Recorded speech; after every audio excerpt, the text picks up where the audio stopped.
remember the first time we came here? We even brought offerings and everything. And when we told her that Rex Lapis had been assassinated, she immediately threatened to squash Liyue Harbor. Paimon thought she'd be impossible to get along with. But now that we've spent some more time together, she's really not like that at all. We probably don't need to bring any offerings now that we've gotten to know her pretty well, right? Still, Paimon's got some snacks around here somewhere, so if she really wants something, we can just use that. Huh? Traveler, did something catch your eye? Whoa, what a pretty lady! Is she also here to visit Cloud Retainer?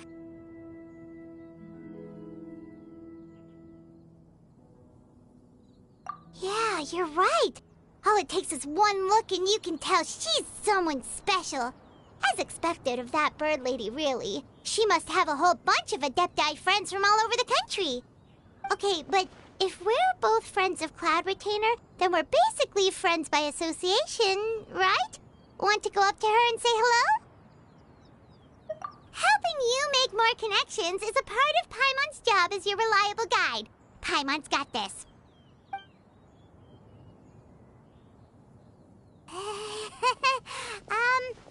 Hello? Paimon is Paimon! And this is the Traveler. Paimon doesn't think we've met, but we're also friends of Cloud Retainer. May we have the pleasure of learning your name, Madam Adeptus? You two... What is this tomfoolery? Has this shift in form so clouded your eyes that you no longer recognize one anymore? Wait, you're... Huh? You're the illuminated bird? But you look... human! How did that happen? Oh, donning human form is scarcely any test of one's abilities. As for your confusion, one merely had no reason to indulge such inclinations before. So, you're indulging now because? Well, one has made plans to pay a visit to some disciples at Liyue Harbor. Taking on a human form for such a trip is simply a way to make matters less conspicuous. You?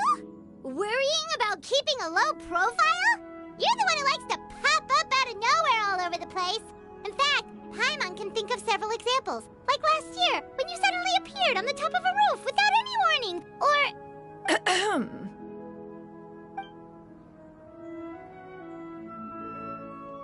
Hey, didn't we agree not to bring the... Oh? So you have taken care to follow the proper rules of etiquette after all. Most commendable.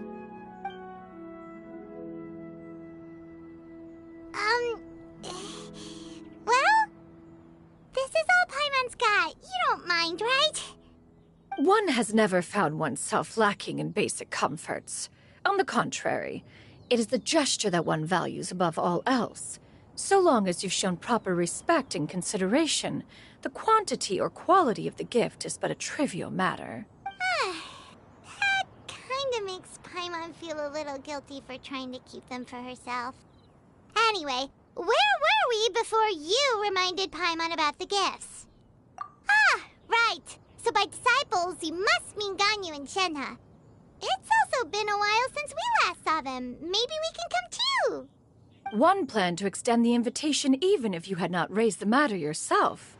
Shenhe and Ganyu should be quite pleased to see you again. However, one would first inquire as to the reason behind your visit here. You have cause to seek one's company? Yeah, we just found ourselves missing you and wanted to see how you were doing. We were hoping you'd tell us one of your stories. Who knew we'd run into your human form while we were at it? Is that so? If there are no urgent matters at hand, then let us make haste for Liyue Harbor. Ganyu is likely still working at Yuehai Pavilion, so that shall be our first stop. Sounds great! Then let's all go to Liyue Harbor!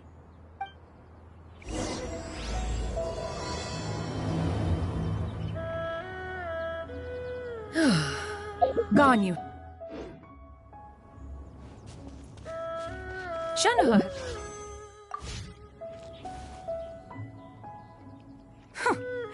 Did they think one was so easily mollified?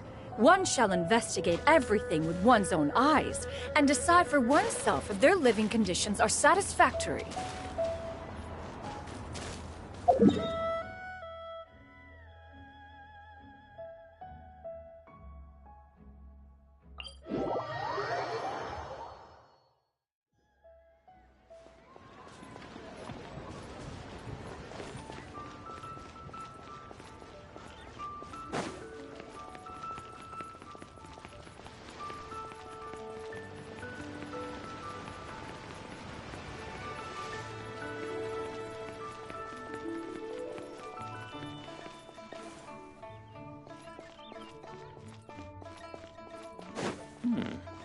This is a peaceful neighborhood.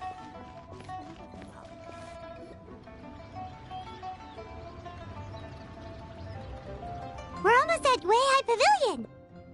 Hey, do you think Ganyu will be shocked to see Cloud Retainer like this?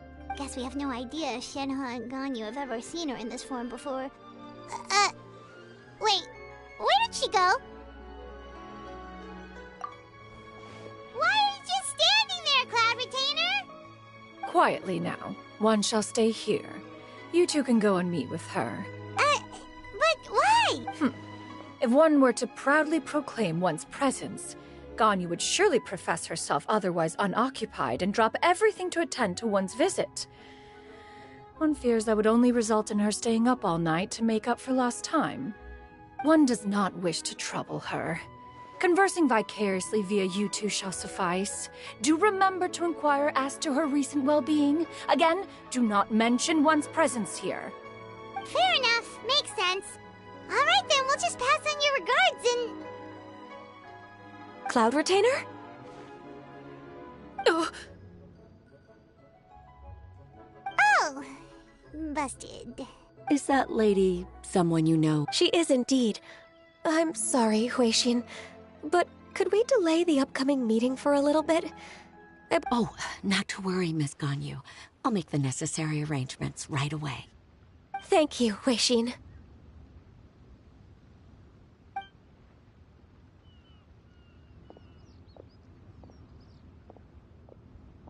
It's been a while, Ganyu. Greetings. What brings you here today? And Cloud Retainer, too. It's been quite some time since I last saw you in this form. you are quite mistaken. One is not acquainted with this Cloud Retainer of whom you speak. One is simply a mere mortal passerby. Huh? Seems she's not buying it. That was but a simple test. One did not expect you to be able to recognize one so easily, especially after so many years of only seeing one's other form.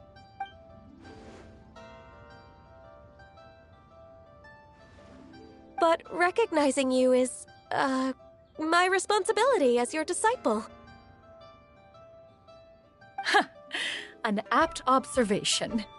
One was simply passing by while attending to some important business. One thought it would only be fitting to pay you a visit while in the area. Wait, Paimon wasn't aware of any important... Cloud Retainer's right! We've still got something super important to do, so we can't stay here for too long today. Oh, is that so? But it's been so long since we last saw each other. One simply desired to see you and had no intention of interrupting your work. A quick conversation should suffice for today. A more involved reunion should wait until you find yourself less occupied. I understand. That should be fine.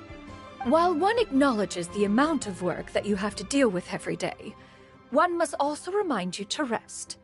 Though Adepti blood flows through your veins, excessive exhaustion will still cause grave harm to your body.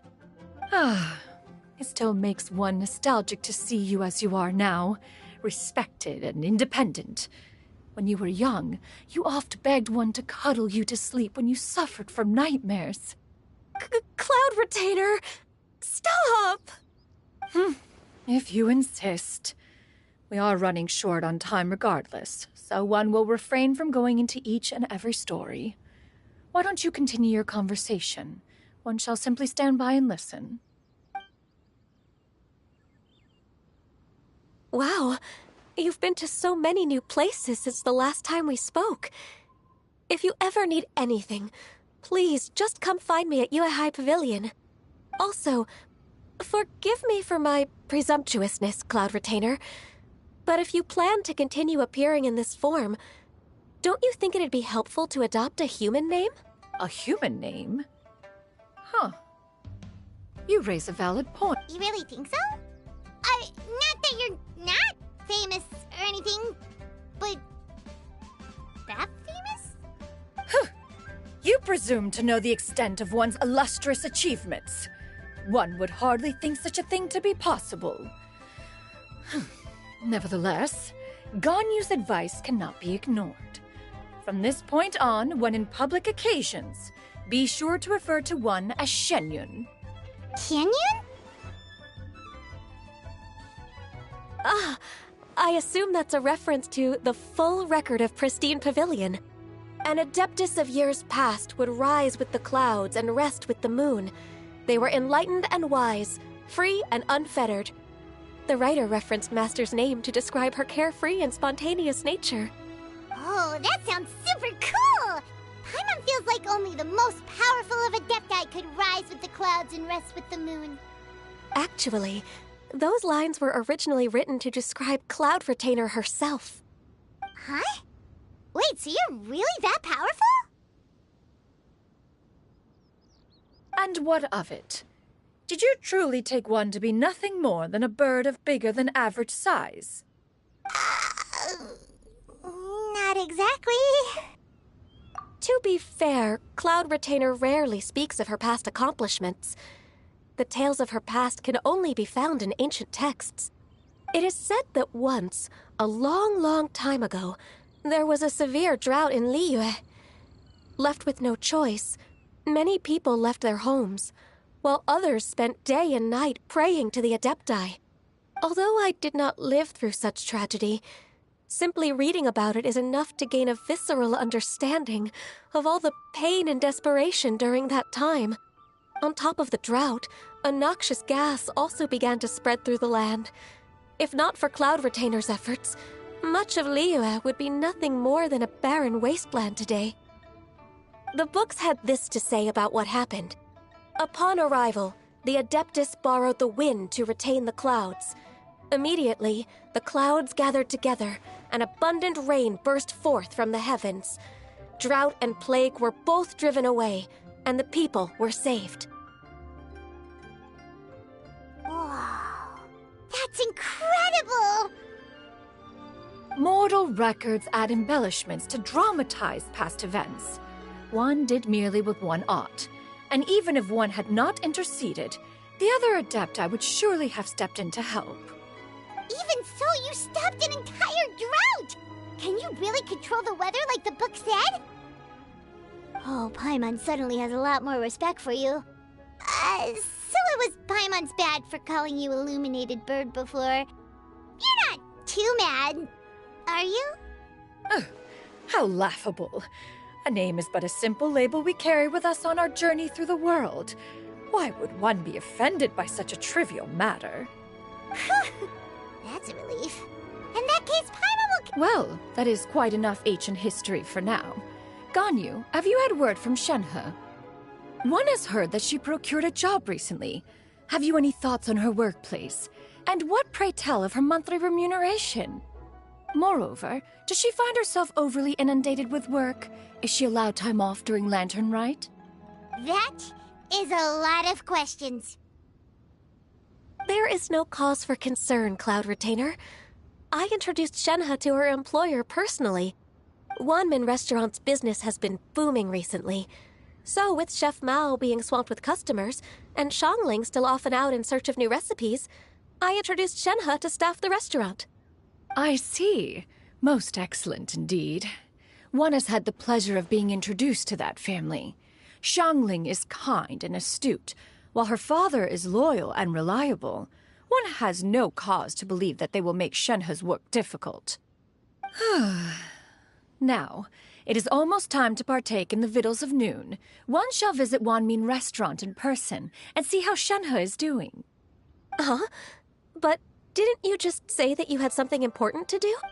Can that wait until after we've eaten?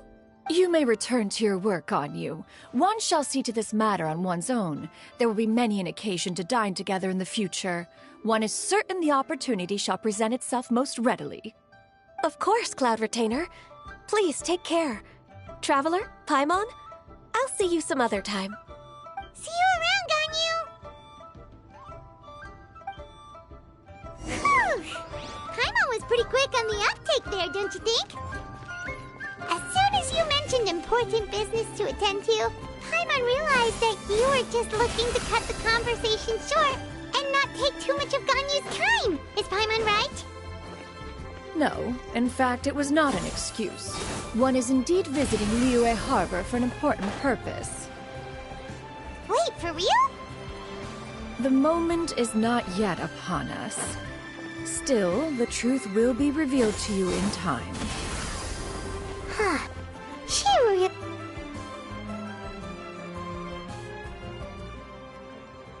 You get what I'm saying, right? Yeah, how can I not? Not even fine food is enough to distract from the presence of a fine lady, eh? Oh, I'm far more interested in getting her details than ordering any dishes. Hey, how about you ask her? You do it. No. I think you should. Wait, she's coming. What can I get for you today? Greetings, miss. I was just wondering if you'd be willing to... What would you like to order?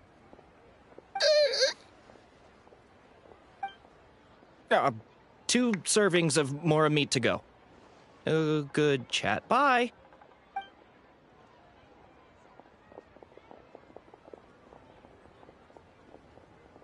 Shenhe! Welcome. It's been a while. May I take your order? Don't welcome us as guests and greet us as old friends in the same line. It's weird. Mm-hmm. Oh, and this is? This is Miss Xianyun. Master? Huh? One does not recall ever revealing this form to you before. How were you able to ascertain one's true identity with such ease?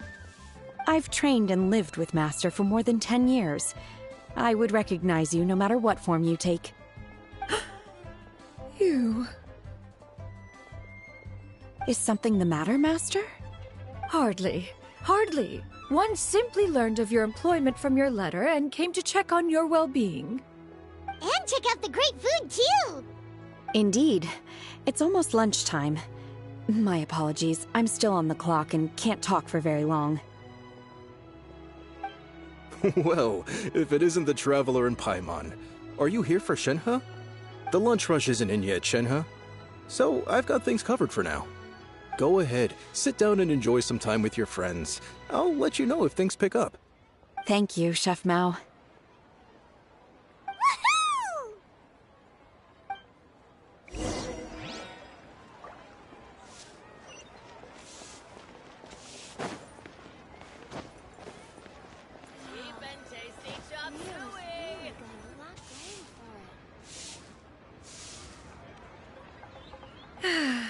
It is just as one expected. The owner of Wanmin Restaurant is indeed a most reasonable and accommodating human. Still, the work here entails dealing with quite a varied group of people. Has this been difficult for you, Shenhe? It's been manageable so far. I sometimes run into strange people, but I have figured out a way to deal with them. Seems like you've been making progress. So by dealing with them, you mean... First, I try to talk sense into them. If that doesn't work, I threaten them with violence. At this point, they usually decide they are in favor of a civil conversation. Oh, how should Paimon put this?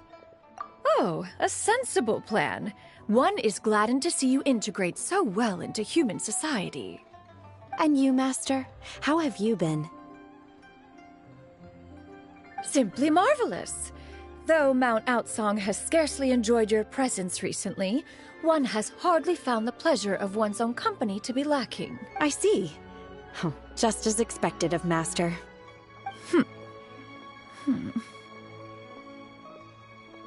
I have missed Master quite a bit too. Even though work has been busy lately, I've already had a conversation with Chef Mao about taking some time off soon to visit Master. Oh, you did? Do make note of such matters in your letters in the future. There's hardly a need to keep one in suspense. Whoa, her mood shot up just like that. By the way, Master, since you are in Liyue Harbor, have you had the chance to visit Ganyu? Indeed. She is similarly preoccupied with her work. There was time only to exchange a few simple pleasantries. Ganyu told us the story of Cloud Retainer's name. It was amazing. We never knew how powerful she was before. I see. In that case, allow me to also share a story about Master's past. Oh? Is that a problem, Master? I believe this to be a good topic of conversation. No, not a problem. One was simply caught off guard. But no matter. Please, proceed. One is most curious to see how much of one's own conversational prowess you possess. Master once participated in a race against Mooncarver. After Mooncarver lost, he insisted that Master's ability to fly gave her a natural edge in such a contest. In response, Master agreed to forego flying in return for being able to use one of her devices in the race. Mooncarver accepted, only to find Master with a brand new device on the day of the contest. Huh, what kind of device was it? It was a mechanical vehicle made out of iron. What was it called again? Oh, an electro-powered bicycle? Oh, you refer to the bicyclical Thunder Flashmobile. One spent 49 days conceptualizing and crafting it. It need only be infused with adeptal energy, and it can cover thousands of miles in one day. Oh, it boggles the mind why Mooncarver ever supposed he might best me in a contest of locomotion. Though he sprinted with all his might, he could barely keep up. Alas, the one flaw of my mechanism lay in its weakness against mountainous terrain. One was thwarted mere seconds from victory, when it was thrown off course and failed to make it across the final stretch. Truly a most unfortunate turn of events. Anyway, do go on, Shenhe. Master, that was the end of that story. Is that so? Huh. With you gone, one has seldom felt the desire to call upon those old fossils for another contest. What is a race without spectators, after all? Have you been lonely, Master? Lonely? Huh. At one's age, entire human generations come and go in the blink of an eye. Even one's own self-directed musings can span several days and nights. 'Tis a most foreign sentiment. The mere mention of it is preposterous.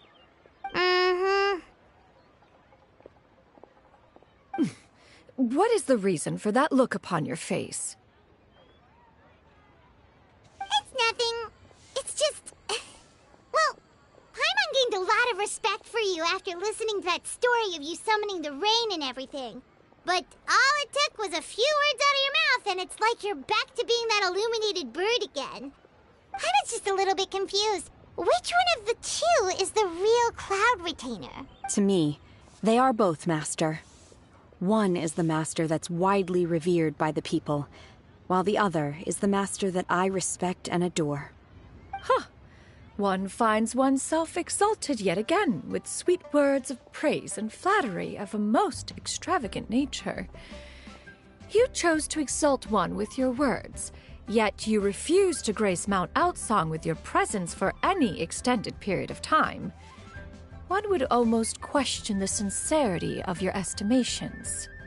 This is not to say that your words paint an inaccurate picture. One has always lived by a single ideal.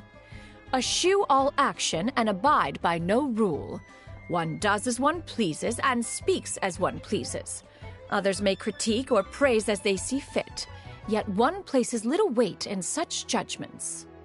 She got, like, what, 2 sentences of flattery from her disciple? And it's as if her ego is about to burst. Do you have any empty tables?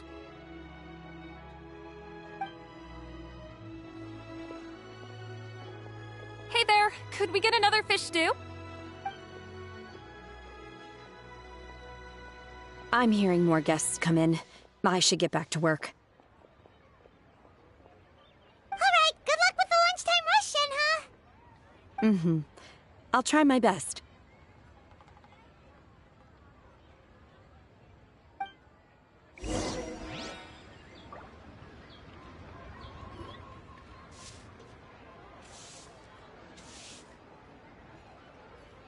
So much yummy food! Paimon's gonna feast! One is fond of all kinds of delicacies and delights in a multitude of flavors. The dishes here demonstrate no shortage of culinary skill. Their unique flavor profile has left one more than satisfied. In fact, one has been struck by quite the fit of inspiration. One has already begun to conceptualize the next generation of supreme cuisine machines. Everything's so tasty! A bit too hot at times, but still super tasty. I'm sorry, miss, but our tables are full.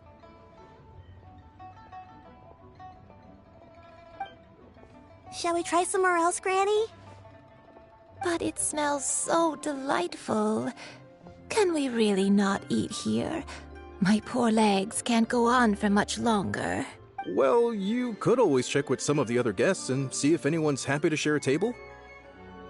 Okay, I'll ask around.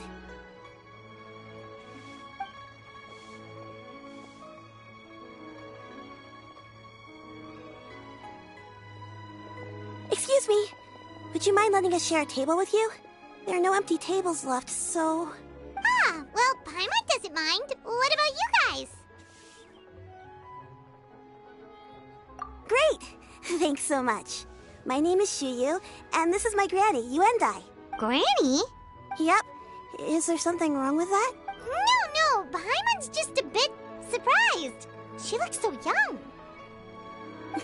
Yeah, a lot of people compliment Granny on her youthful looks, but she's actually much older than she appears.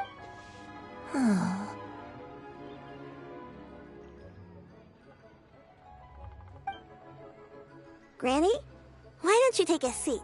Come on. Huh. Have we met before? No.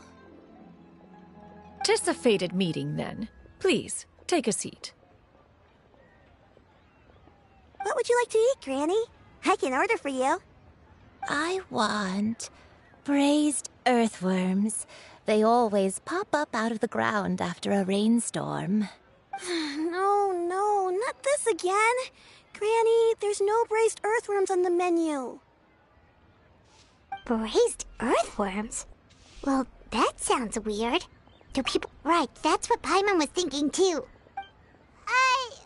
Need any help? Help? Oh, do you mean with Granny? Thanks, that's nice of you to offer.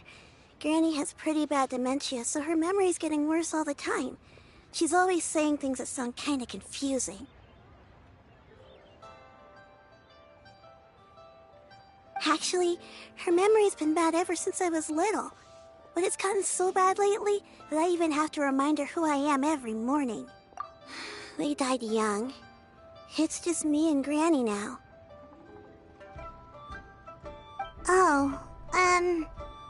But it's okay. Don't feel bad. Granny loves me a lot, and I love her a lot too. Sure, it's hard at times, but you just gotta make the best of the life you've got. Wow, you're really... You're too kind. And me? Oh, what about me? You're tough too, Granny. Plus, you're really gentle, and you're always there for me. Yes, and it's hardly as if I forget everything. I still remember the important things. Wait, what was that really important thing again? Ah, I remember now. It was a dream. I had a dream where everything was dark, someone was standing in front of me. She told me to come and find her, and that once I'd found her, I would be free. Huh? That sounds super important. But how come you've never told me about it before? It was just a dream, so I forgot about it. But I'm in a good mood now, and somehow I remembered it again. You know, I believe I've had this dream a great many times. But just how many times have I had it? Now that I do not remember. Wait, so you have a reoccurring dream where someone's talking to you? That sounds spooky. Oh, does that mean you're possessed? Unlikely. Her eyes are clear and her breathing remains calm and level. One sees no signs of possession. Are you sure? Who do you take me for? Is one not an adept? Am I not an expert? Huh, you're right. Paimon almost forgot you're the expert. In that case, do you still remember what the person in your dreams looked like, Granny? Not anymore. Although, I have a sense that she looked rather like me. But not as I am now. A younger version of Granny? This is just getting weirder and weirder. What is going on here? As one said, fate must have brought us together. Are you sure? Paimon's Paimon. Just Xianyun is fine. Thank you all so much for offering to help. But first, I'm sorry for asking, but, how do you want us to pay you back? Oh, we don't need any payment for this. Thank you so much. You're welcome. But Miss Xianyun, what exactly can we do to help out this granny?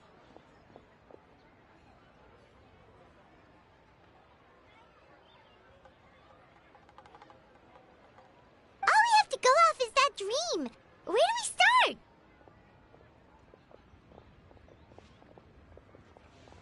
That is elementary. Since her dreams portray her younger self, then we shall retrace the steps of her youth. Once we have revisited those places, her memories will likely return. Sounds like a plan. So, Granny, do you remember which places you went to when you were young? Why, of course I do. The heavens above, the earth below, the wispy clouds, and the emerald mountain streams. Okay, taking that as a no. I might have an idea. Once, when I was really little, my dad told me that Granny used to be a martial artist heroine who saved loads of people from a disaster. If it's true, then maybe they wrote about it in the history books or something. A martial arts heroine? Oh, Xingqiu knows tons about Liyue's chivalric traditions. If anyone knows about the heroes of the past, it's him. Let's go find him at the Xianyun Commerce Guild. Are you leaving already? But I'm still hungry. I'll go order some food, Granny. If there's nothing on the menu you especially want. It seems we must part ways for now. The Traveler and Paimon are bound for the Xianyun Commerce Guild, while Yuendai and Shuyu shall remain here and partake of their lunch. As for myself, I have matters to discuss with Streetward Rambler. Streetward Rambler? Precisely. Let us meet at Yujing Terrace once you are ready. Always wanted to try this place. This food is unbelievable. Yeah!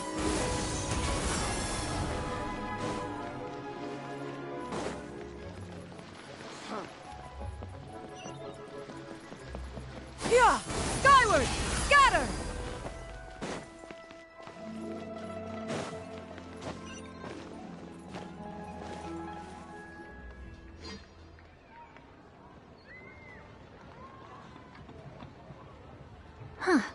it's you two. What brings you here? Xinqiu! Great, we found you! We wanted to ask you about something.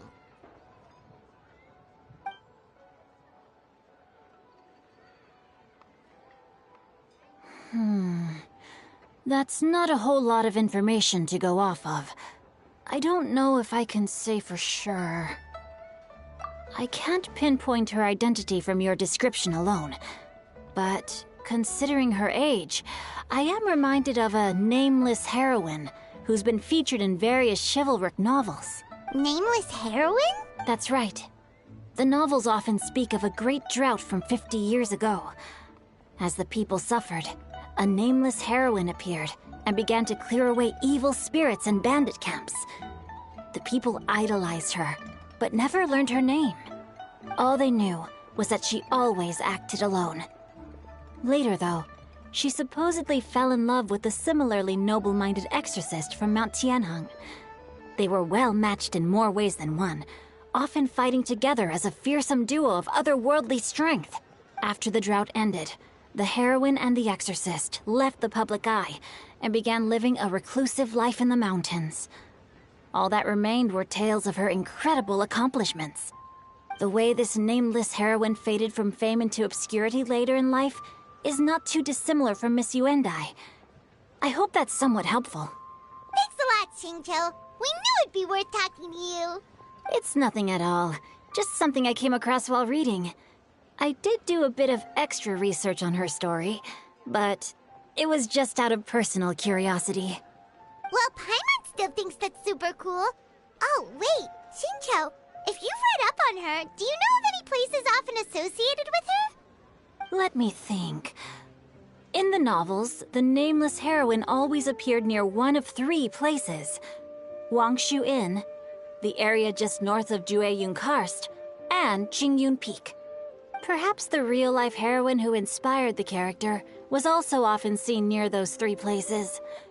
That would explain why those locations appear in the various novels written about her. You're welcome. To be honest, I found some parts of the story confusing when I first came across it. If Miss Yuendai was indeed the original inspiration for the character, she may just be able to help me put the pieces together. It's rare for a chivalric hero to fade into obscurity during their lifetime, even after retiring from the public eye. But no one ever saw or heard from the nameless heroine again. There were even rumors that she became extremely ill. I've never understood why someone would go to such lengths to erase themselves from public memory. It's almost as if she was trying to hide from something. There's probably far more to the story than what's been written. We'll be sure to tell you if we manage to uncover the truth. That's a deal. Perhaps, behind the truth of it all, there lies a story more fantastical than any work of fiction. Paimon feels like we just learned so much from Xingqiu. A drought, a nameless heroine, a life of seclusion. Wait, why does the story sound super familiar? Oh, right! There's a drought in this story, too! Xingqiu, are droughts super common in Liyue or something? Well, they used to be. But people have long since developed methods to prevent them, like by cultivating the soil or digging canals. So while droughts do happen from time to time, they are rarely regarded as true disasters. The drought 50 years ago is probably one of the worst we've had in the last several centuries. The crops withered, the streams ran dry, and the monsters in the mountains became rabid and agitated. Countless caravans were attacked, and people who lost their homes came together to form bandit groups. What started as a natural disaster soon became a human tragedy as well. That sounds awful. Yeah, and that's exactly why the nameless heroine was so beloved. She must have been someone of true integrity, to do so much for the people while asking nothing in return. Still, as terrible as that drought was, it was nothing compared to the truly calamitous disasters that befell this land in ancient times. They say that back in those days, disasters were both more severe and more common. Only the strongest of Adepti could hope to dispel the ruin and devastation. Do you have any other questions? We're good for now. We're just going to head back and meet up with Miss Xianyun and the others again. Paimon hopes that Granny Yuendai will be able to remember more of her past. She used to be a great hero who saved many people. So sad that she can't recall any of it. Anyway, we'll be off now. See you some other time, Xingqiu. Thank you so much for your help. It's no problem at all. Safe travels.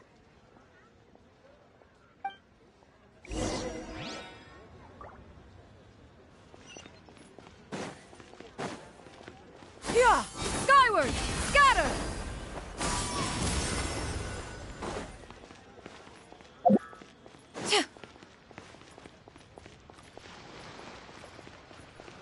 Yeah!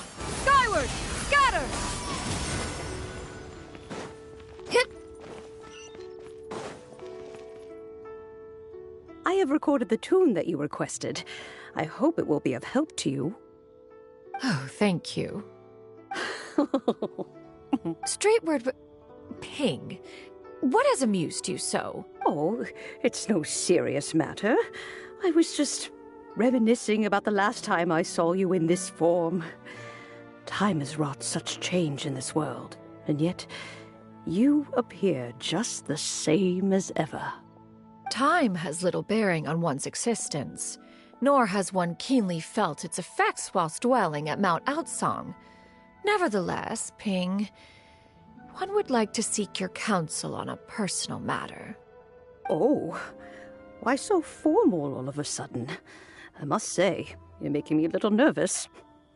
What is it? Well, the inquiry is as such. Approximately how much more would one need to afford a comfortable life in the harbor, not unlike the one that you yourself lead? It does not require as much as you may think. Still, do you mean that... Cloud Retainer, Madam Ping! What are you two talking about? Nothing save for some trivial matters. Have you unearthed any useful details? Xingqiu has a theory, but let's save it for when Chuyu and Miss Yuendai have joined up with us again.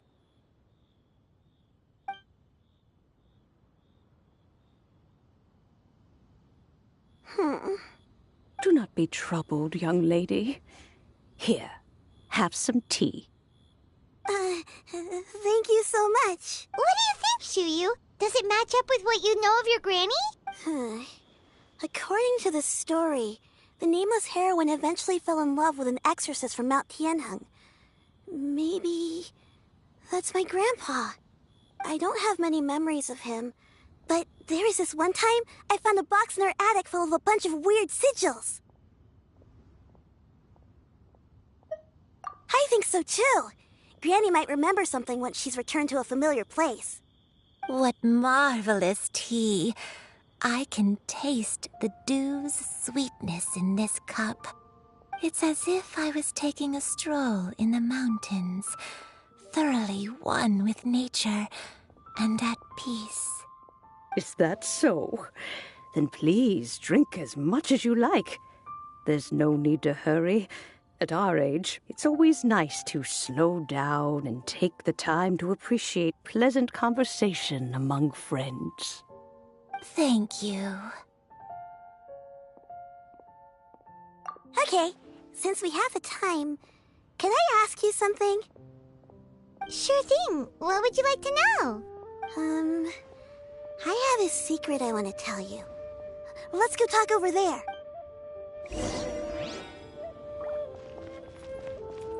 Yeah!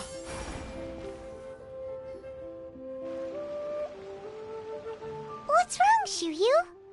Well, I've been kind of meaning to ask ever since we started talking in the restaurant, but are you guys all adepti in disguise? Oh! About that. Well, you guys just seem super special. Plus, I think I might have heard Miss Xianyun call herself an adeptus. Oh, must have been a slip of the tongue. Xianyun, since you were the one who, misspoke, maybe you can explain to Chuyu here what you really meant by that. One is indeed an Adeptus. Is that of some concern to you? Huh? I knew it. Well, one time when I was a little kid, I saw a pure white illuminated crane. I had this super high fever, and Granny wasn't around. I was feeling all icky and gross. But then this snowy white crane flew down from the sky. She put me on her back and flew me to her cool Adeptus house and fed me some sort of magic potion. When I woke up, I was already back in my bed and my fever was gone. I really wanted to thank her, but I was too sleepy to stay awake, so I never got the chance. So, I just kind of wanted to ask if maybe any of you have ever met an Adeptus like that? A pure white illuminated crane? The only two we've ever met are blue and white and black and brown. Have you ever met one that's pure white, Cloud Retainer? Never has one met an Adeptus with such features. One surmises such a description is but a hyperbolic embellishment that oft results from narrative accounts. That's weird. Was it really just a dream then? Well, even if it was just in my head, it doesn't matter that much anyway. All I really want is to help Granny recover her memories. I'm really grateful for all your help. Leave it to us! Now that we know the 3 locations, we just need to visit them one by one. Let's go to Wangshu first! Okay, I'll go get Granny.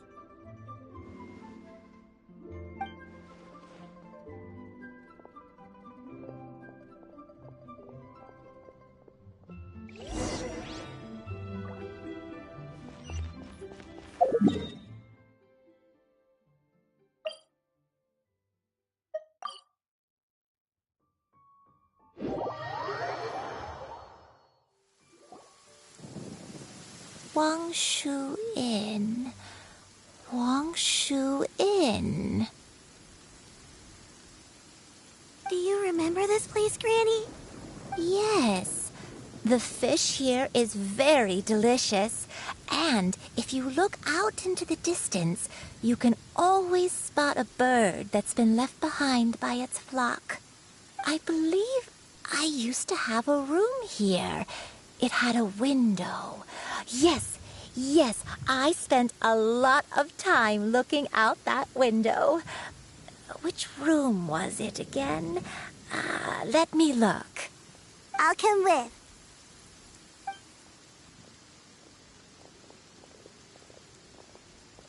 Paimon's still having some trouble understanding what she's talking about, but if she's so familiar with this place, that must mean she lived here, right?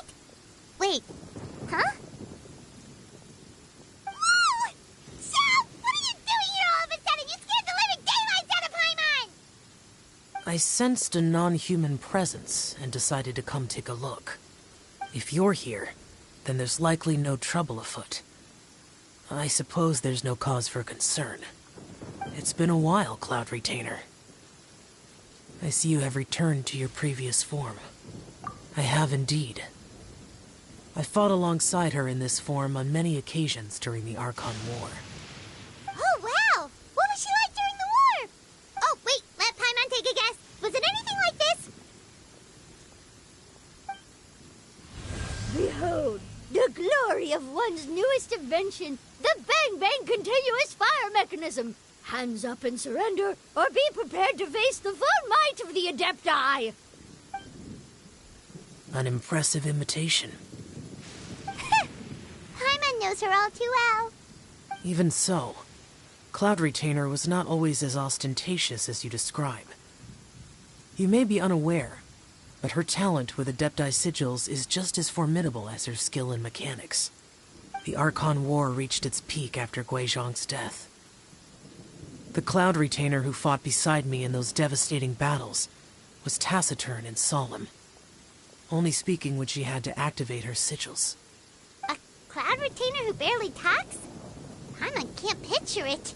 But what happened after that? If you were so powerful in your human form, why did you decide to take up your bird form again? Once one had bid farewell to the world of mortals, what use would one still have for such a shape? When dwelling between mountain and forest, away from the struggles and troubles of the mortal world, a mortal form is hardly the most fitting of choices. After the war, Cloud Retainer retired to Mount Outsong, only revealing herself to the occasional visitor, and always in her avian form. Although I do believe there was an occasion some 30-odd years ago, when she decided to don her human form. I believe it was for the purpose of... One believes there is little need to relive bygone matters. Granny, are you okay? Back then, at this place, Perhaps this conversation should end here. I shall take my leave now. Should you encounter any trouble, you need only call my name. However, given that you are traveling with Cloud Retainer, I trust you are in good hands. Everyone! I think Granny is finally beginning to remember her past. Slowly now, calm your mind and recount what has been recalled. A long time ago, I stayed here to recuperate from my illness. Huh. So what Shinto said was true! You did fall ill! Was that why you went into hiding?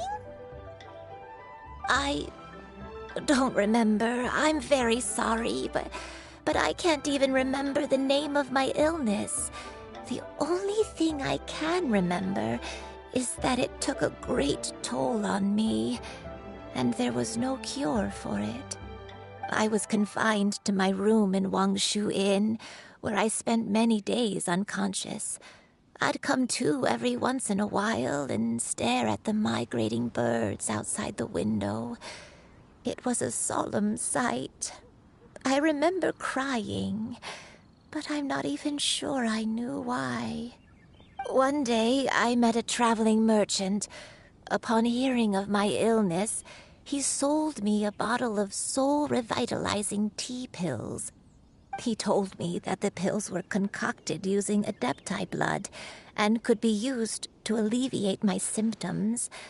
Sure enough, I made a full recovery. My illness remained dormant for several decades after that. Wait, but if your illness remained dormant for several decades, are you saying that what you're going through now is just a relapse of what happened all those years ago? And it was all thanks to the pills that you managed to keep the symptoms in check? Paimon's brain kinda hurts. Do you remember anything else? I'm sorry, I don't. Oh, if only I wasn't so useless. Hey, you're not useless. You've done so much for me. Watched me grow up. Raised me. How could you say that about yourself? Oh, fret not, dear child. Granny was just a bit frustrated. That's all. The recovery of a person's memories is a gradual process. Finding pieces of one's past is always superior to not finding anything at all. Let us make haste to the next location. Next location.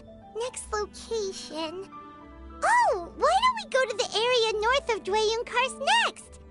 There isn't really a landmark there, so where should we start? Oh, Paimon's got it. Let's check out the houses in the area first.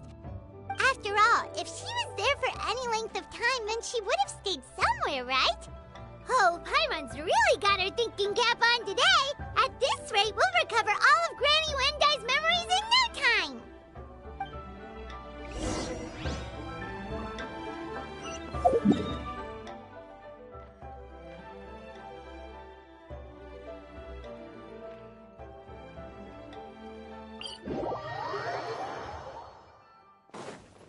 Yeah!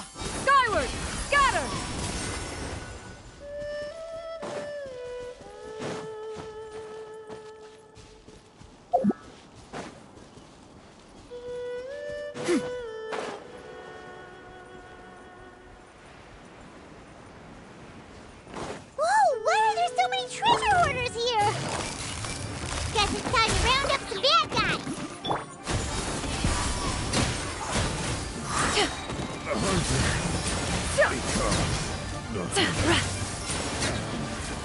The hunter becomes the hunt. Do you remember anything about this place, Granny Wendai? Let me think. I feel like I've been here before, but I don't think I stayed here too long. I might have just rested here briefly before continuing on my way. Got it. That's okay. There are still plenty of other places we can check. Wait a second. If I remember correctly, I believe I brought... Ah, yes. I brought some sweet snacks with me. Go on, take some. You need to eat a lot if you want to grow big and strong. Oh, thank you! Then Paimon will help herself.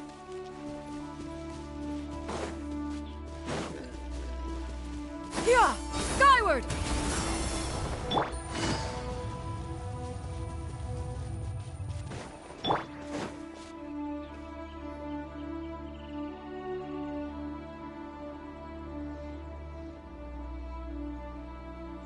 Paimon sees an abandoned house. Why don't we take a break over there? This place...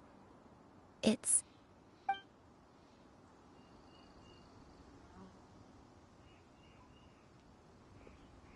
Did you remember something, Granny? I remember. Xianyun. This is where your father was born. It was a moonless night. I had been injured, so your grandpa was supporting me. We fled together with some being in the fog behind us in hot pursuit. I had exhausted my strength when the labor pains came on, so we took refuge in this house. Your grandpa set up a barrier outside, but neither of us knew if it could hold the monsters back. I remember that night. I remember falling to my knees, reciting a prayer over and over. I alone am the source of this sin. Punish me as you wish for forsaking my oath, but spare my innocent child. Sin? Oath? Did you do something wrong? I don't know. I don't remember. I only remember praying in the darkness with all my strength until the sun finally rose again and the fog cleared out. Eventually, the house was filled with the sound of my baby's first cries. That baby was your father. I remember I clutched him tight to my chest and wept tears of joy. It was the first time I'd ever felt such happiness in my life. My dad? He was my pride and joy, and so are you, Xianyun. You're so much like him, and I love you both so much. But you're always going to be different from me. Why? Just what did I do? I don't care what you might have done, Granny. You'll always be the person I love more than anything. You're too sweet, Xianyun. I'm lucky to have you with me. If not for you, I would not have had the courage to come here, to try to remember what I had forgotten. All right, let's not stand around any longer. There's one place left, yes?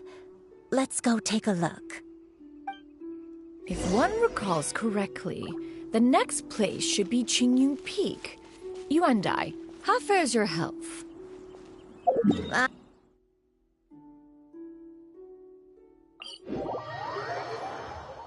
Climb on. I shall carry you to the top. Oh, such lightness of weight. All those who grow old grow frail in the end, do they not? First, you lose your memory, then your health. Eventually... We're finally here. Does this place feel familiar to you, Granny Wendai? Let me see...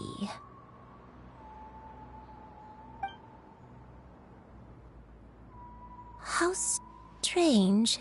Have I lived here before? When we were at Wangshu Inn and the abandoned house earlier, though I couldn't remember everything, I still felt a sense of familiarity.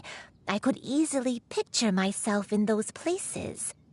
But here, I don't have that feeling.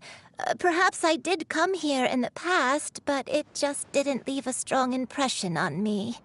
But did the stories get it wrong then? Yeah, that's true. But they're also the only thing we have to go off of.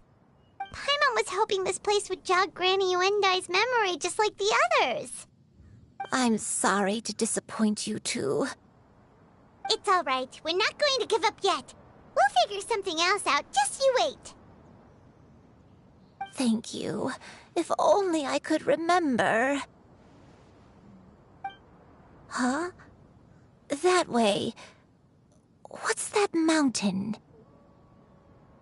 Oh, let Paimon look! Huh? Isn't that Mount Outsang? Looks like we've come full circle. Mount Outsang. Mount Outsang. Granny, are you okay? Don't push yourself, Granny. It's okay if you can't remember. You shouldn't do something that makes you sad. Mount Outsang, What am I really? Mount Outsang holds some familiarity to you?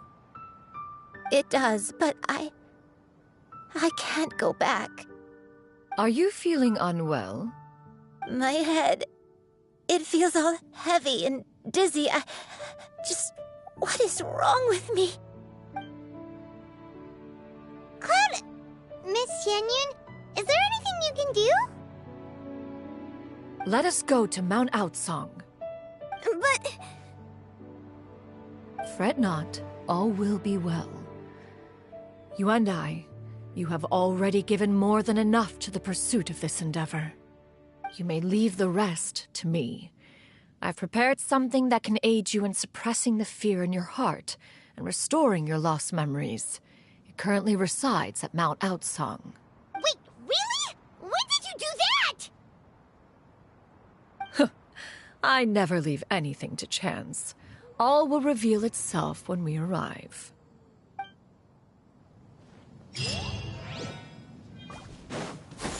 Skyward!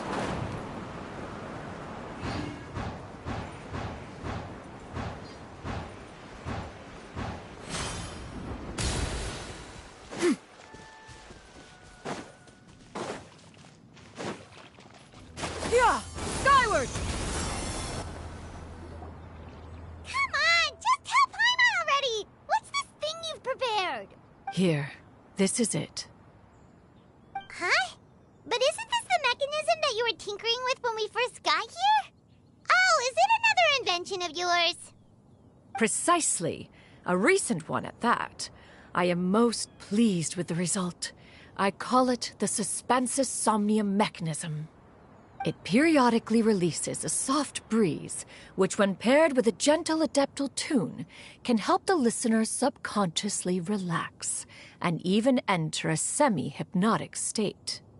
Soothing agitation and anxiety, relieving exhaustion and insomnia, its potential uses are numerous indeed. And of course, it can also aid in the recovery of lost memories. Whoa, what a cool gadget! But if you had it all along, why did you keep it to yourself until just now? We could have come to Mount Outsang right off the bat and saved time on a lot of floating. How preposterous. Had Yuendai not recalled much of her past through her own efforts, the device would have nothing to draw upon. We Adepti can only help those who first resolve to help themselves. Had she lacked such determination and strength of character, one would have little to offer in way of assistance. Paimon thinks she gets it now. Hey, what's that other thing?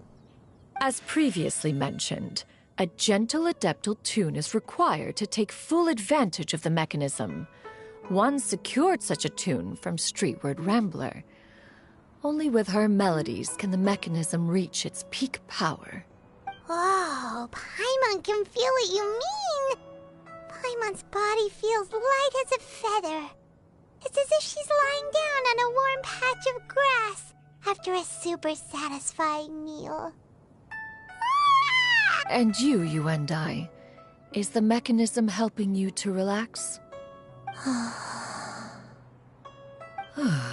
It appears she has already succumbed to the depths of reverie. Come, join one on this side. We shall give her some time to herself.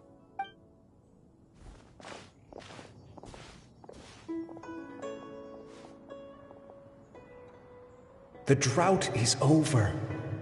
But why do you look like you want to cry? The potion. It's nearly run its course. I've never regretted meeting you. Not even for a second. Please. Please, no.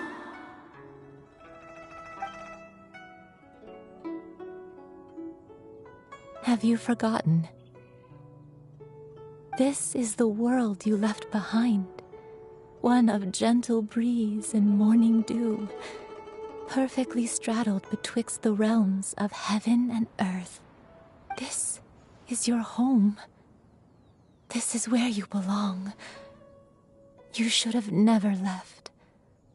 The you of the past, the me from not that long ago, we should have never.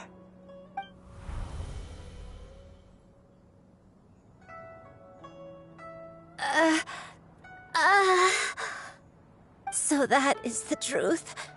No wonder this place is so familiar. Granny! Granny, are you okay? Cloud Retainer. Your memories have returned? Wait, did you just call her by her full name? Does that mean you already knew each other? Yes. I now remember everything. Everything. Granny, please don't cry. I'm here. I'm here. Oh, don't worry, my dear child. Granny is fine. I'm so sorry, everyone. You've gone to so much trouble on my behalf. It's all come back to me now. The most important thing that I had forgotten was the truth of what I once was. One can sense the guilt that now plagues your conscience. Reclaiming a truth long buried is sure to come with a myriad of complex emotions. Perhaps one should recount the story on your behalf while you compose yourself. No, it's okay. Now that I've remembered, I must face my memories head on. Shuyu, everyone, I cannot thank you enough for all your help.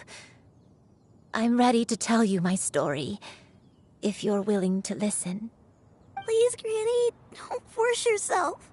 What happened in the past doesn't matter. I love you more than anything. Nothing you say can change that. I know, dear child. My feelings for you are exactly the same. It is for this reason that you deserve to know the truth. Some time ago, I made a terrible mistake. One for which I could never atone. Is this the sin that you mentioned in Xianyun Karst? What happened? I am, in truth, not a human being. My real form, one that I held for centuries, was that of a wild crane. I spent many, many years living on Mount Outsong, bathing in the soft breeze and drinking the sweet dew of the mountains. At some point, I somehow gained wisdom and sentience. The Lord of the Mountain, Cloud Retainer, became aware of my existence and began to share many stories with me. She even passed on the secret of cultivation to me. Though she never took me on as a formal disciple, I always saw her as my master. Whenever she took out her tools to work on mechanisms or new inventions, I would also stand next to her and watch. I even contemplated completing my training and becoming an adeptus in my own right. I followed her teachings, and time gradually passed us by. Until that fateful day 50 years ago. 50 years ago? That's right. Master regaled me with many stories of her past deeds. From them, I learned how she had saved people from a similar crisis in the past. She was the one I looked up to the most. More than anything, I dreamt of becoming an adeptus like her. I wanted to travel the land like she had, relieving suffering wherever I went. But I was still far from being a real adeptus. I possessed no ability to take on human form and fit in with the crowd. Once she learned of my desires, Master prepared a special dose of human mimicry potion for me. She warned me that the potion's effects would only last 10 years, and if I were to fail to return to my original form at the end of that time, I would forever forget my past as a crane and become something neither human, beast, nor adeptus. Oh no. So that was the source of your dementia all along. Was it because of Grandpa? Indeed, I fell in love. Though he was human, he had spent his entire life training on Mount Tianheng. When we met, it was not only my first foray into the world below, but his as well. Although clumsy and impulsive as he was, you'd think he was the real strange bird among the two of us. But still, just like me, he cared deeply about the world and wanted, more than anything, to cleanse it of all pain and suffering. I could not help but fall for him.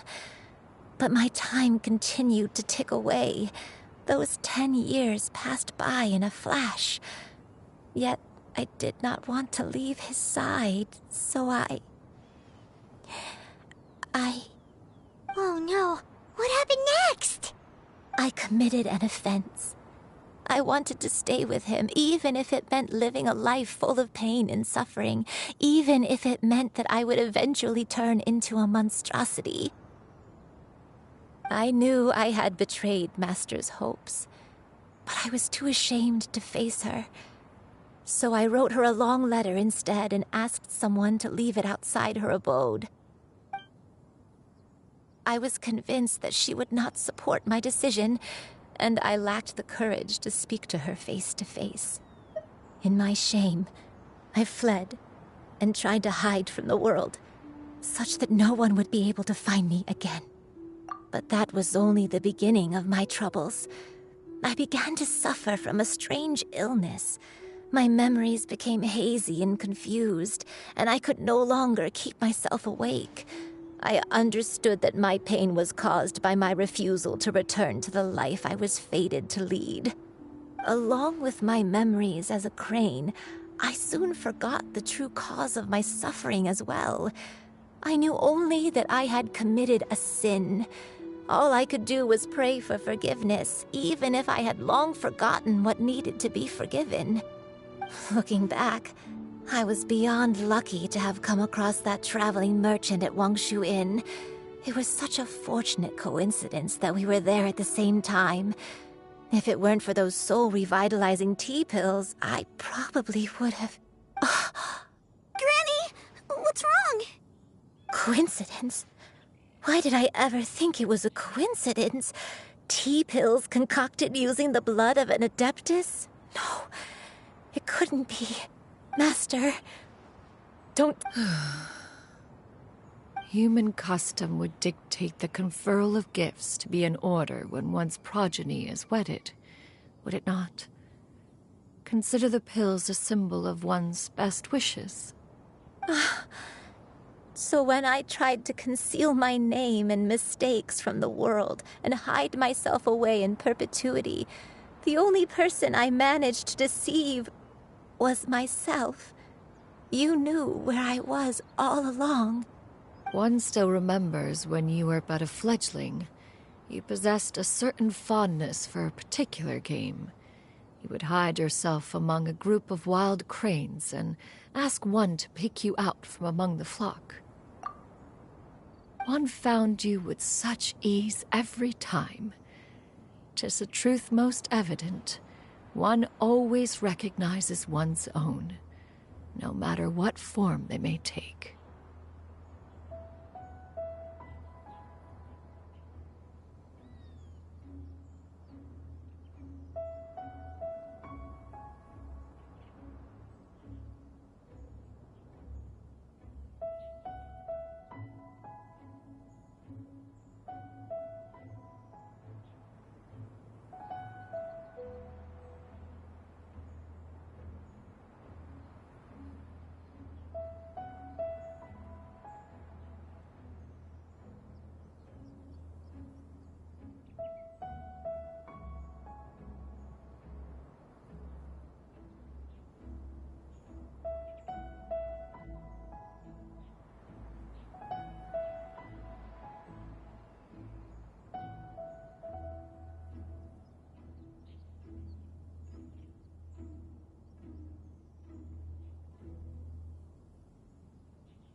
Wait! Paimon's confused!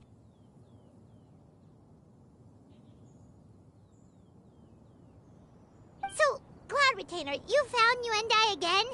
But how? When? And what happened after that? Perhaps it is now time for one to recount the rest of the tale.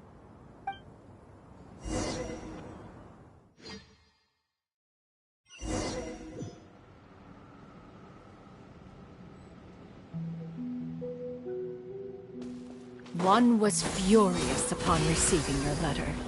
Seized with anger, one set out to bring you to your senses.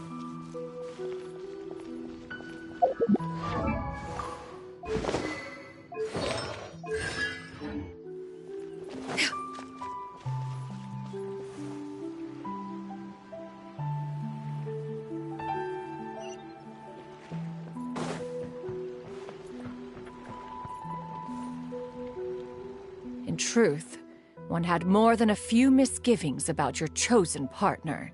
As an exorcist, his talent was lacking. One could hardly say his skill with sigils was any better. But soon, one came to appreciate the devotion he bestowed upon you during your illness. He never uttered a complaint and rarely left your side. Unwilling to begrudge someone of such character, one decided to overlook his aforementioned deficiencies, glaring though they may have been. Wishing to grant you a life without regrets, one gathered many divine ingredients and used one's own blood to create a form of medicine. Though imperfect, it managed to suppress the more dire effects of your illness. As for how to deliver the medicine, after much contemplation, one eventually decided to perform the deed oneself. One took great care to alter one's features and select the appropriate attire. Only after meticulous scrutiny did one finally set out for Wangshu Inn. As one expected, you were most ignorant of one's true identity. You showed not even the slightest inkling of recognition. One was quite torn. Should one have celebrated the success of one's disguise, or mourn the loss of your acquaintance?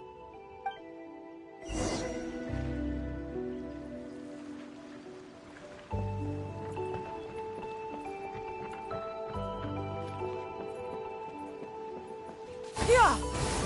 Scatter!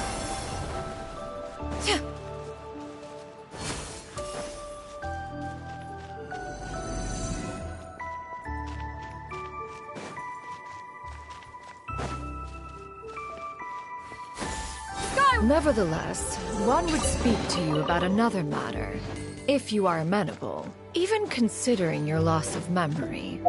One was simply flabbergasted that you could so easily forget the consequences of consuming medicine infused with Adeptal blood. Its proclivity to attract monsters is hardly that complicated of a concept to remember. To think that you tried to travel while weak from sickness and heavy with child. Had one not intervened to clear the fog, all of you would have been lost during the night.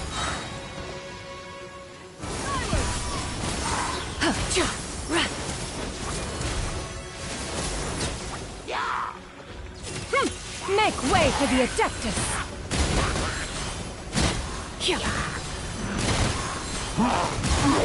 Scatter!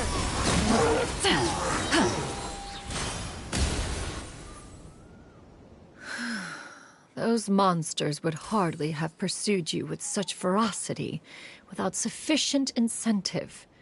They were likely incited by the presence of godly remains.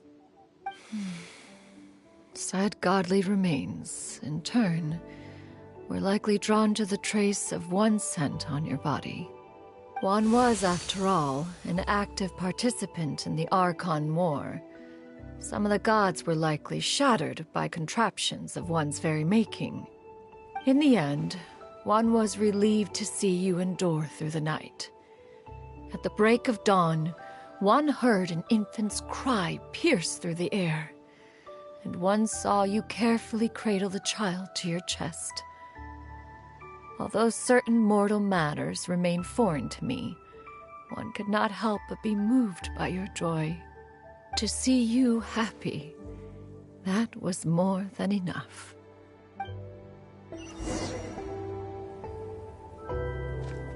Yeah! Skyward!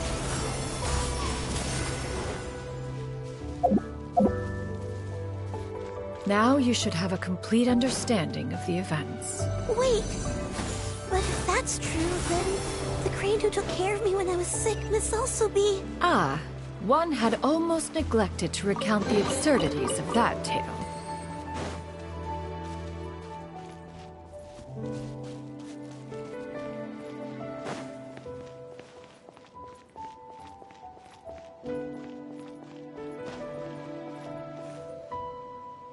Just as you and I troubled one with her antics, so did you give one many a headache. Upon finding you burning with fever, one made plans to bring you back to one's abode for treatment. However, upon seeing one's form, you began to cry, refusing to get on one's back. When one asked you why, apparently you believed that one could not possibly be a true Adeptus, because all illuminated cranes are white from tip to toe. One had no choice but to apply powder to one's body to conceal the variegated nature of one's appearance. You became more than amenable enough when one stood before you devoid of any other coloring. It bears mentioning, however, that as a crane, Yuendai was nearly entirely pure white in color. Though you had never encountered her in that form, you still recognize the essence of her being. Perhaps fate brought you two together in more ways than one.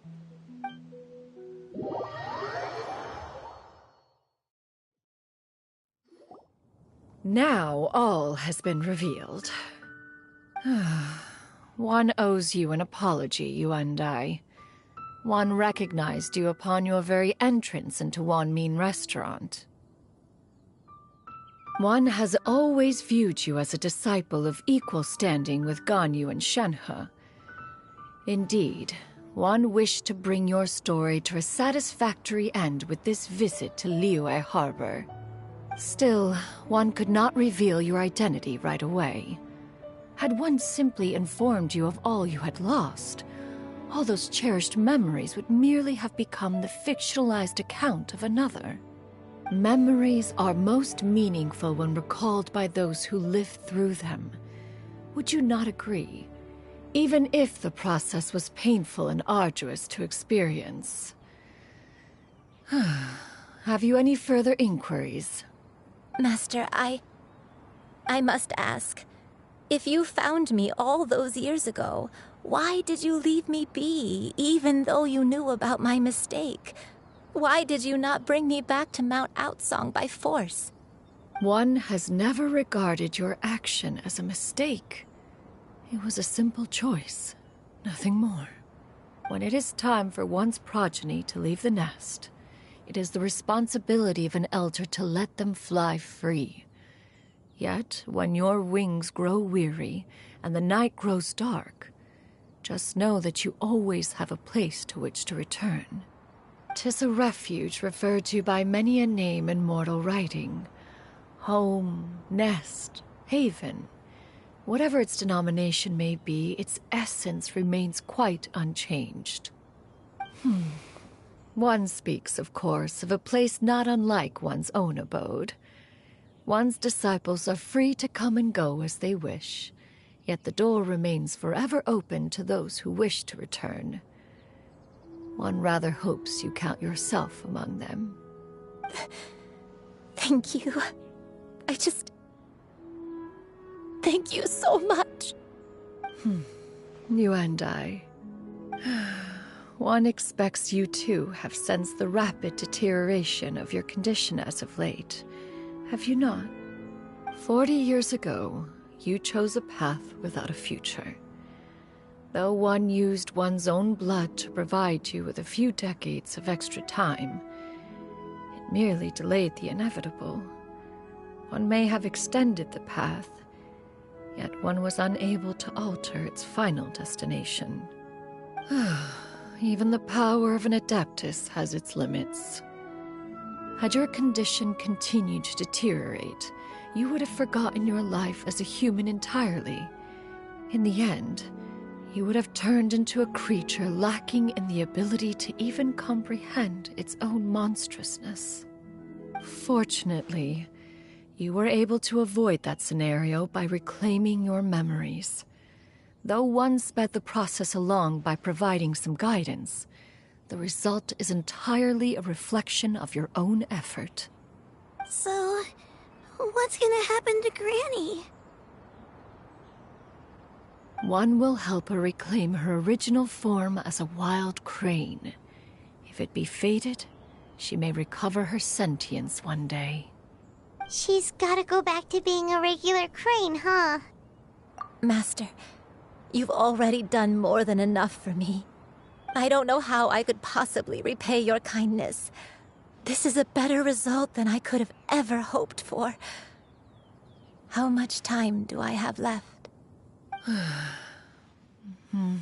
Not long. The transformation is imminent. Granny? Please don't leave, okay? You're all I have left.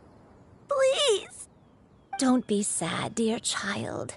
Granny has led a wonderful life. My only regret is having to leave you behind. Don't forget to eat well, okay? A growing young lady like yourself needs lots of good food to grow big and strong. Promise Granny you'll take good care of yourself when I'm gone. I promise, Granny. I'll do whatever you say. Good girl. Good girl. Don't worry. It's not goodbye forever. Granny's gonna become the most formidable crane in all of Mount Outsong. Granny will train day and night. I won't stop until I can turn into a human without having to rely on anything but my own power. When that day comes, we'll be able to live together again. You and I. How's that sound? Good. That's a good girl. Even though we won't see each other for a little while, as long as we both work hard. Well, Granny, I promise. And I'll wait for you, no matter how long it takes. I'll wait for you to come back. That's a good girl. Then Granny really has no more regrets. I'm so sorry, Master. Thank you for everything.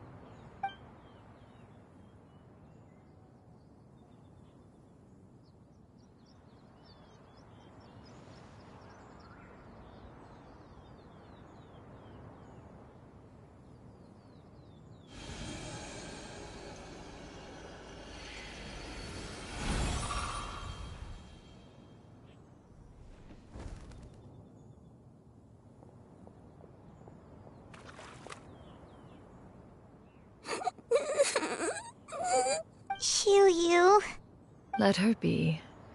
At her age, crying is a natural, if not fitting, response to such an event. Tears are a necessary part of maturation. Sometimes there is scarcely a better vehicle to wash away the toll of stress and misery.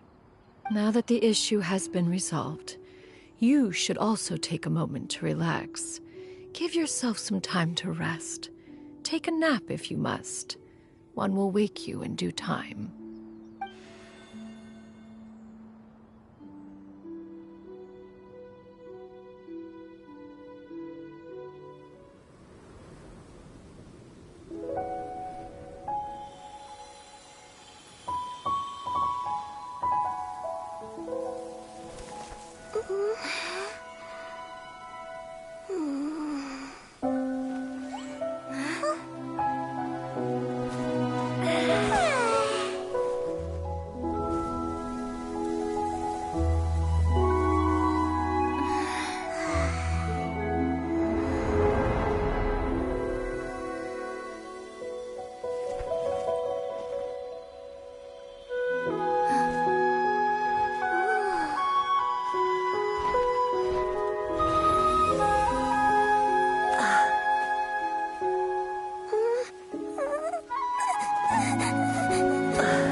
We would see each other again, that our days of separation would finally end, and all my troubles would be behind me.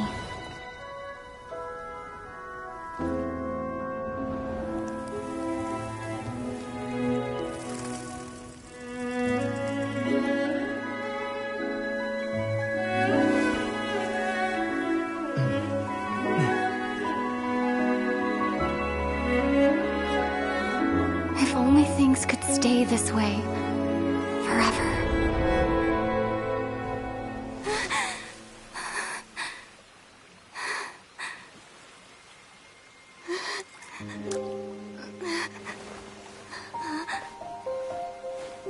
A nightmare? Curious. If you're relaxed, shouldn't your dreams be pleasant? It was a good dream. It's just... You weren't ready to wake up.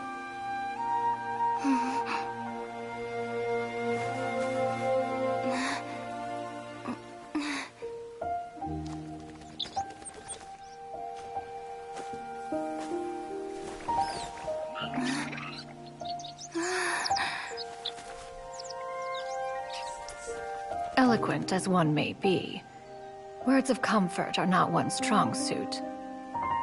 You are doing all you can. One can see your strength of will, your fearlessness in the face of danger. And so, whatever your dream may be, one believes that you shall achieve it. Of course, whenever the perils you face overwhelm you, or you become weary, one is always here for you. After all, as an elder, it is only right to look out for the young ones.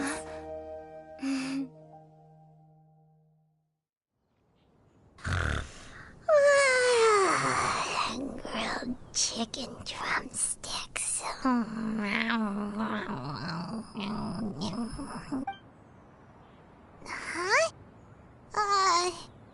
Was Paimon sleeping just now?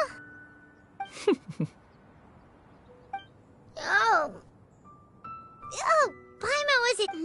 Madam Adeptus? Oh, Xianyun, you're awake. How do you feel? I feel... a little better. Thanks. I know I'll see Granny again someday, so I don't feel so sad anymore. Madam Adeptus? Could I, ask you something? Would you take me in as a disciple? Oh, And have you reasons for this sudden interest? I know Granny thought what she did back then was wrong. She felt really bad about it. But without that mistake, I would have never been born. Even though Granny lost her memories, she never forgot to show me how much she loved me. So, I thought maybe one day I could become a cool Adeptus like you and help a whole bunch of people, just like Granny wanted to do. Upon some reflection, one supposes you are no mere mortal. The fact that Yuendai's blood flows through your veins is proof enough of that. If this is what you desire, one shall make it so. Thank you so much, Madam Adeptus. No, I mean, Master. Xianyun, are you sure about this? Paimon's gonna let you in on a little secret. We've seen Cloud Retainer's 2 other disciples, and they pretty much eat nothing but bitter herbs like Xianyun and violet grass. If you join them, you'll never enjoy Wanmin Restaurant's delicious cooking ever again. How utterly preposterous. One has never enforced such a rule. Every individual must find their own path to enlightenment. So long as one retains a pureness of spirit, one's dietary proclivities are quite irrelevant. Well, you say that, but Paimon's not seeing any tasty treats up here now, is she? Although Mount Outsong is rich in natural beauty, its location does preclude access to certain finer mortal comforts. That is precisely why one plans to relocate to Liyue Harbor. Shu Yu shall have the honor of becoming one's first disciple in the human world. Whoa, you're leaving Mount Outsong? One has never concerned oneself with the location of one's residence. From the very beginning, one has sought only solace and peace. Yet in the end, all of one's disciples ended up in Liyue Harbor. Ganyu, Shenhe, Yuendai, they all chose a life among the mortal world. One has reflected on this fact for many years now. One can only assume that it is due to some failing on one's part as an elder or master. A failing, perhaps, of recognizing what it was they truly wanted.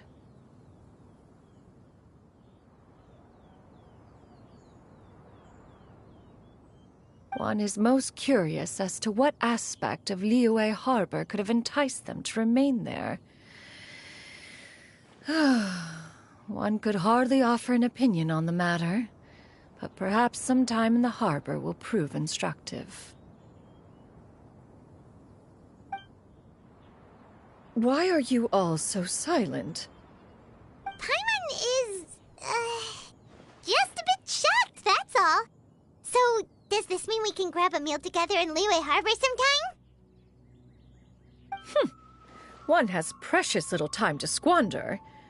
However, if one finds oneself otherwise unoccupied, one would not be opposed to the idea.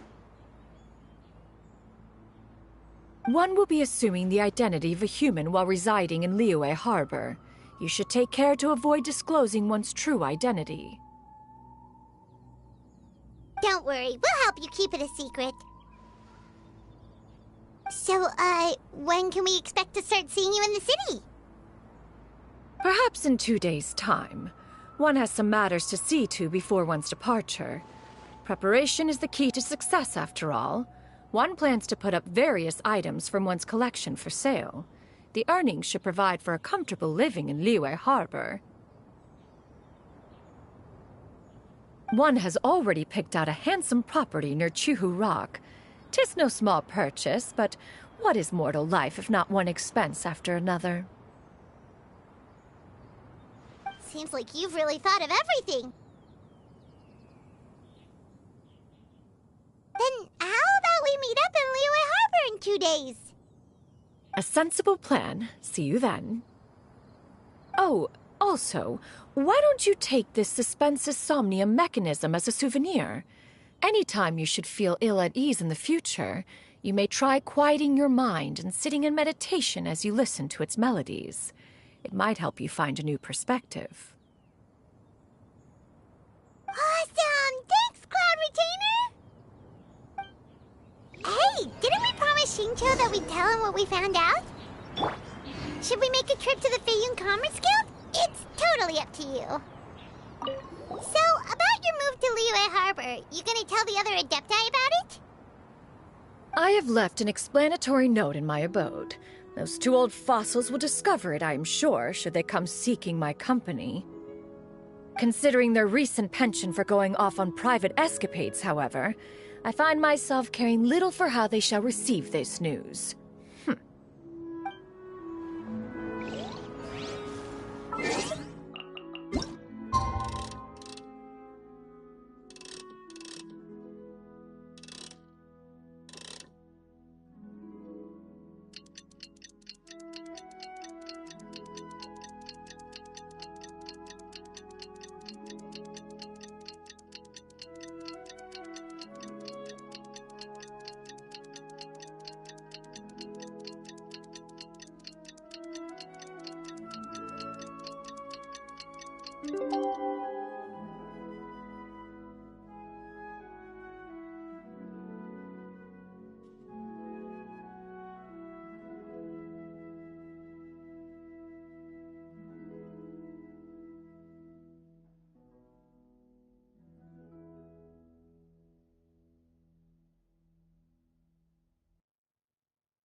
Skyward! Scatter!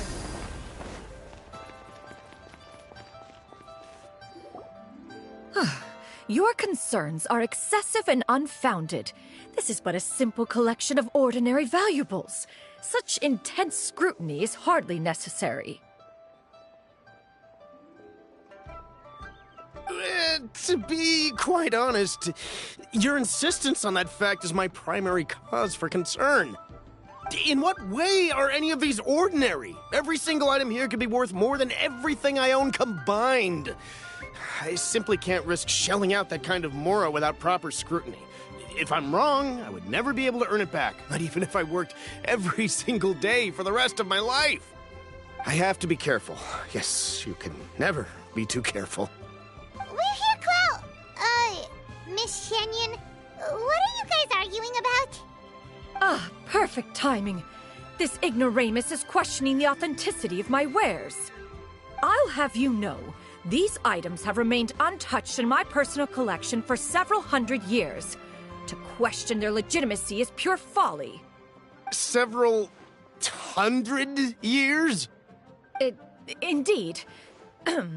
They're family heirlooms, you see, passed down over many generations, as families are wont to do. Yep, they've definitely been around a while. We can vouch for her on that one. Hear that?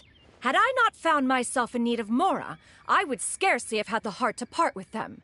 Indeed, you should consider it an honor to even have the opportunity to behold them with your own eyes. Doubt their authenticity any further, and I may just decide to take them to another buyer. Whoa, please don't go! I apologize for any insult, miss. You see, I know full well that I lack the knowledge to judge the true worth of these items. If you could wait but a moment, I've hired an expert to appraise them for me. He should be here shortly. An expert, you say? Very well.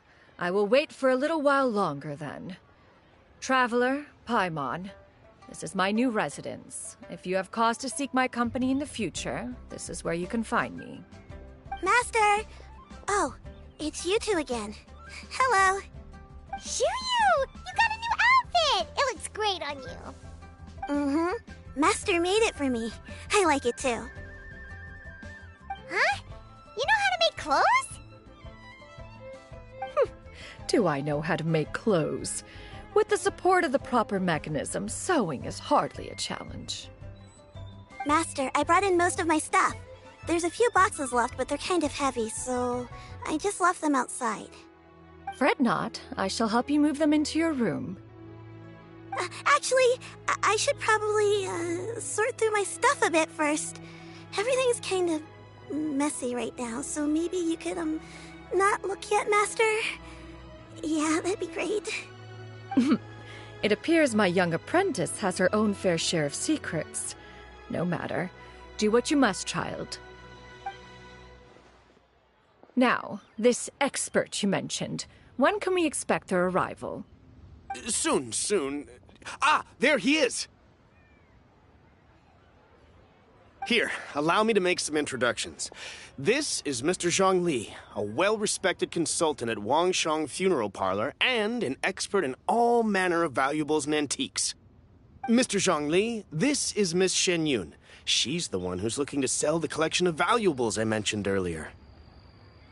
Huh.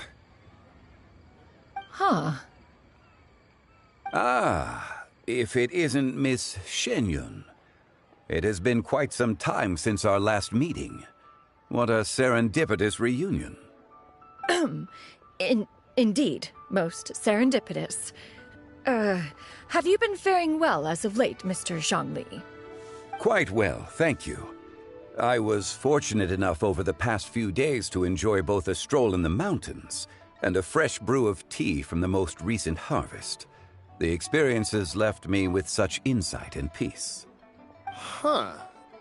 So you two are already acquainted? Indeed.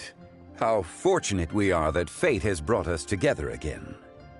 If you are otherwise unaware, allow me to inform you that Miss Xianyun is a well-regarded collector and appraiser. She is well-versed in all fields, and oft-celebrated for her impeccable taste. You stand to gain much from this opportunity. You are too kind, Mr. Zhongli. True collectors pride themselves on their wealth of knowledge and eye for detail. I can say without a doubt that you are foremost in that regard. Why, you flatter me, Miss Xianyun. It would seem that you are as self-effacing as ever. Not at all, Mr. Zhongli. Not at all. While I am loath to butt into this conversation, I must ask, you two already knew each other, and you seem to have quite a cordial relationship. Can I be certain that you're not working together to swindle me?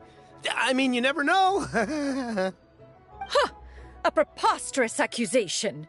The heavens themselves would collapse before we would conspire to do such a thing.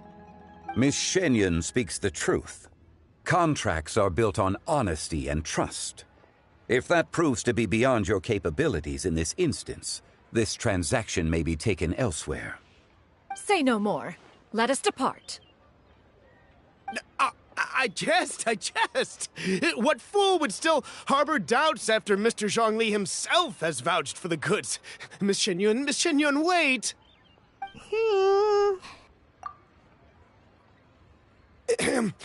I deeply apologize for doubting you. So, Mr. Zhongli, could you please give me a final verdict on the value of these items? There is no cause for concern. They are indeed rare and precious valuables. Take this mechanism, for instance. Though one may not immediately perceive its purpose, its structure and appearance are exquisite enough to merit it a place in any fine home. The same can be said for this one here.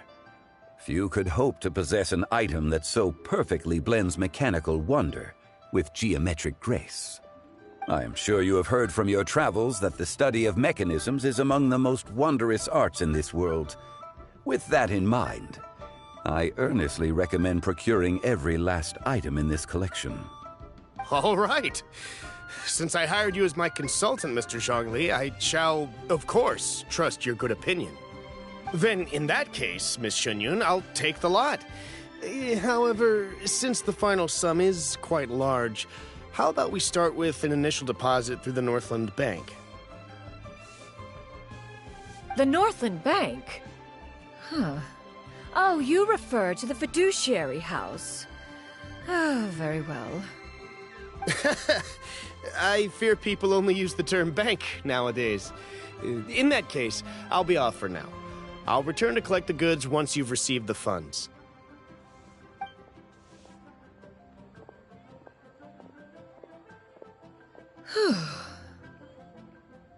Xianyun! My friends, have you been doing well? We've been great! How about you? Paimon didn't know you were such a busy consultant! My days have been quite pleasant as well. I had been quietly enjoying a cup of tea when Mr. Xiaozu requested my services. As for you, Miss Xianyun, I presume you must be looking to settle in the city?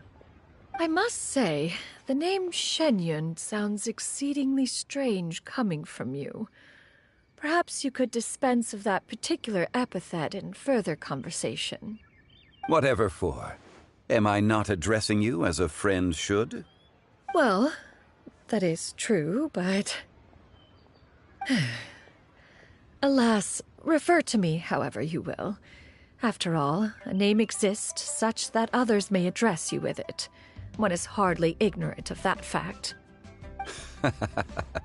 It would seem that you have gained many valuable insights over the years, Cloud Retainer. One has indeed. One's previous days were all brief.